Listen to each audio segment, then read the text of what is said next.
Andrew Tate needs to be charged with global warming. He drives an 8-litre 16-cylinder vehicle with 4 turbochargers which are spinning so fast that Andrew now has his own gravitational field. Tristan Tate isn't getting away with this, oh no. He drives a 1979 Lauda with 75 horsepower. Don't charge him with human trafficking, charge him with causing traffic. Bucharest is one of the most congested cities in the world. Why do you think? Look, I'm trying to be funny here because what's happening with the Tate brothers is all Comedy Central. It's serious but ridiculous. So let's just get into it. Ladies and gentlemen, welcome to Planet Clown World, where logic is dead, false allegations are trending, and if you are rich, jacked, and have an opinion, you are automatically guilty. Today's episode of How to Destroy a Man Without Evidence features none other than Andrew Tate, and of course his brother Tristan Tate. Yes, again, now being hit with 21 new charges in the UK. Because clearly, if you're not guilty in one country, just try another one. It's like international bingo, but for prosecutors. Grape in Romania, right? Grape in Romania. Human trafficking in the UK. And oh, free space for media hysteria. You got to admire the dedication. Man's got no criminal record, no actual evidence against him or his brother, no convictions, and hasn't even had a trial yet. But somehow he is still the final boss in every courtroom in Europe. It's like he's on tour.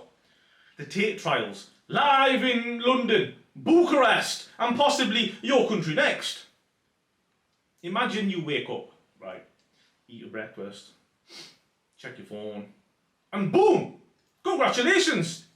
You've been charged with crimes in 3 different countries. You didn't even leave your house. What's next? Canada, Iceland, Antarctica. Meanwhile, there's actual footage of some of these victims partying up in Tate's house, posting on Instagram like it's a 5-star resort, but the media spins it like he's Voldemort, running a trafficking ring out of Hogwarts. Look, I'm not saying Andrew Tate is a saint. Andrew Tate is not a saint. I'm not a saint. You're not a saint. The world is not a saint. He said some wild stuff. I've said some wild stuff. You said some wild stuff. The world has done and said some wild stuff. He drives a Bugatti like it's, like the Hot Wheels. And probably has sunglasses for every personality type. But you cannot tell me that this isn't looking more and more like a targeted takedown. Let's rewind the tape. Mike Tyson, set up, back in the days. Cristiano Ronaldo, set up. Johnny Depp, set up, televised in 4K. And what did they all have in common? Fame, fortune, influence. And the one thing they didn't have, a conviction. But it didn't matter. Careers were nuked. Reputations dragged and the public lapped it up like it was a Netflix drama. Because when you are famous, you are not innocent until proven guilty. You are guilty until Twitter says you are forgiven. So now the UK jumps in and goes, hey, don't forget about us, we want to charge him too.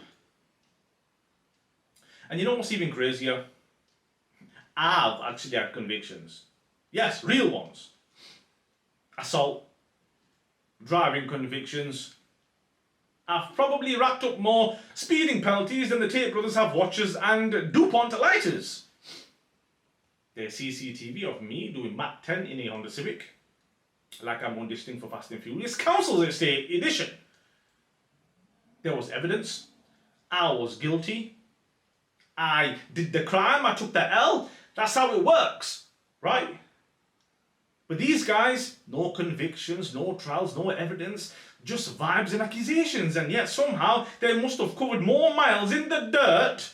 They must have covered more miles in the dirt than every single construction and farming machine ever invented combined. Cat, JCB, Komatsu, John Deere, sit down. The Tate brothers got more mud on their name than a bulldozer in monsoon season.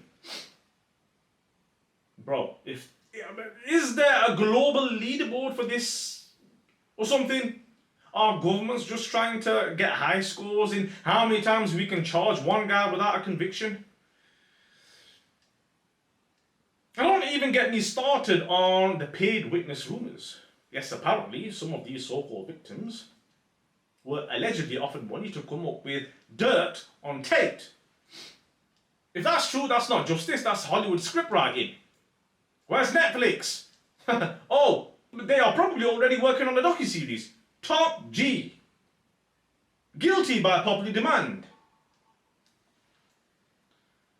Here's the truth no one wants to admit. If you speak against the system and if you are too popular while doing it, they'll find a way to silence you. Possibly with a suppressor. Pun very much intended.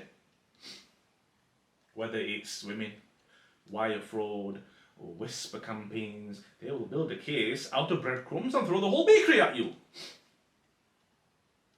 And even if you are innocent, even if you win in court, you've already lost in public opinion. So here we are. Andrew Tate, Tristan Tate, no convictions, no trial, no record, but somehow the world's most wanted men.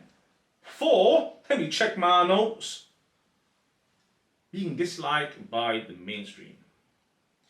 If this circus keeps going on, none of us are safe. If they can do this for a billionaire, with 50 lawyers and 100 cameras on him, what chance does the average Joe and his brother from another mother, Mr. Average Mohammed, have? Wake up, speak up, and for the love of logic, stop falling for the same script every decade. Woo! Peace.